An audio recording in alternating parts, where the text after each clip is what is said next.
जानते बानी हमर बेटी के शादी के उम्र होइए गेल बा कोनो आपके नजर लड़के को बा ना तो की बोला तिका लड़का के लेके आओ तो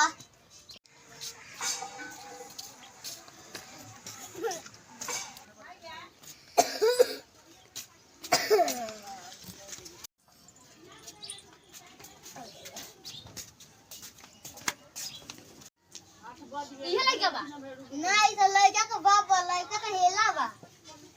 ते का हम बैठा तो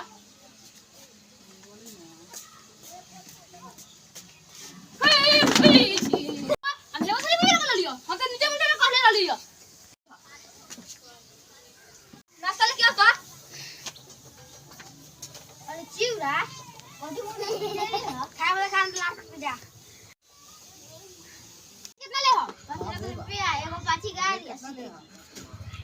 हमरा से कम ना होई लड़के सब यही जाने कि शुरू से पोषण के लाई जानी लड़के के दाम बहुत बढ़ गेला कम बेसी ना हो ए महाराज हम जरा से 1 लाख रुपया